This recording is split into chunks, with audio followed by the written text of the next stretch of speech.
Grüß euch, hier ist die Babsi von Breizlow und heute grüße ich euch aus dem Lagerkeller. Mit meinem Kanal, wo ich euch die Neuigkeiten sagen, was bei uns so passiert, wo ich euch sagen, wie wir mit Corona umgehen, was bei uns so los ist, was wir alles vorhaben und wie sich die Brauerei entwickelt, seitdem ich die Brauerei von meinem Vater übernommen habe. Ja, jetzt sind wir hier im Lagerkeller. Im Lagerkeller kommt ja das Bier rein, nachdem es halt die Hauptgärung schon hinter sich hat. Also die Hefen hat das meiste von dem Alkohol schon gemacht und das meiste von dem CO2 ist schon gebildet, aber jetzt muss halt das Bier noch geschmacklich reifen. Dazu wird das Bier hier in den Keller gepumpt, da lagert es dann ungefähr 6 Wochen und während diesen 6 Wochen bildet sich halt dann nochmal eine Restkohlensäure, der Druck steigt, das sieht man da hinten an dem Manometer ganz gut. Und die Hefe setzt sich ab, das Bier klärt sich und es ist dann noch 6 Wochen so weit, dass man es schön trinken kann. Ja, wir filtrieren ja unser Bier, also das helle bis auf das Kellerbier und die Schicks. Die Schicks ist unfiltriert, die wird auch woanders gemacht und nachdem so viel sehen wollten, wo das passiert, beziehungsweise mit der Schicks, was da so alles gemacht wird, zeige ich euch das jetzt dann gleich. Am besten ihr geht mal mit mir mit. So, also hier waren wir jetzt gerade im Lagerkeller. Gehen wir jetzt mal raus und dann gehen wir in den Außenbereich zu die Drucktank. Genau, hier haben wir nochmal 4 Außendrucktanks und in dem ganz hintersten, da machen wir unser Schicks. Also, das heißt, nach der Hauptgärung kommt die Schicks da in diesen Tank rein. Und bei dem Kühl, da wird dann der Hopfen vorgelegt, wieder zugemacht, also bevor das Bier reinkommt, wird der Hopfen vorgelegt.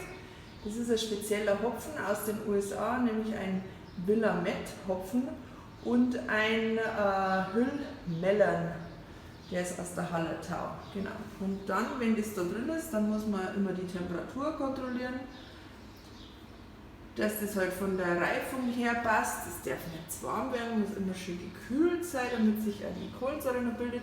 Ob sich Kohlensäure bildet, sieht man dann hier an dem Manometer.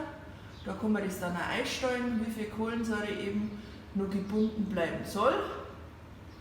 Genau.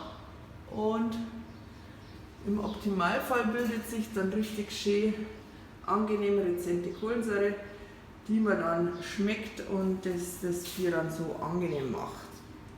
Genau, da unten sind noch die ganzen Leitungen. Sieht man, da haben wir gestern was abgefüllt, das muss jetzt dann noch gereinigt werden.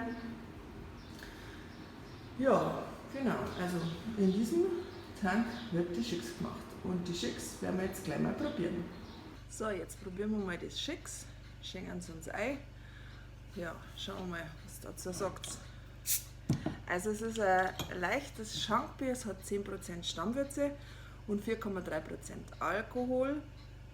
Es ist ein leichtes Sommerbier, kann man schön auf der Terrasse trinken, beim Grillen, während man wartet, bis das Fleisch fertig ist. So, dann schenken wir es mal ein.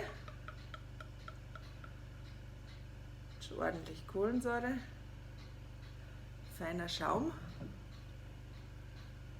schön trüb, genau. Weißer, feiner Schaum, riecht intensiv hopfig.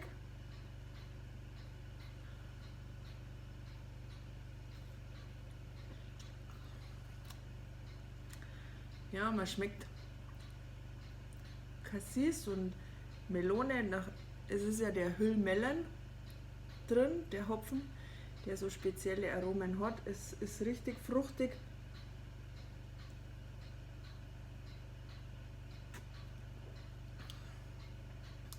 Und die Bittere ist ganz angenehm. Ja, ich würde sagen, probiert es selber. Ja, noch ein paar Worte zur Situation allgemein. Also wir halten uns über Wasser. Wir haben Gott sei Dank viel Heimdienst und treue Kunden, die uns unterstützen. Habe ich in meinem letzten Video schon gesagt, dass das ohne euch einfach nicht geht. Das ist wirklich super. Ja, und wenn euch das alles gefällt, dann gebt mir ein Like, abonniert mich. Das mich super gefreuen, wenn der Kanal noch weiter wächst. Ihr könnt hier noch schauen. Ich habe noch mehrere Videos gemacht, wenn es euch interessiert. Danke fürs Zuschauen. Bis zum nächsten Mal. Euer Babsi. Servus.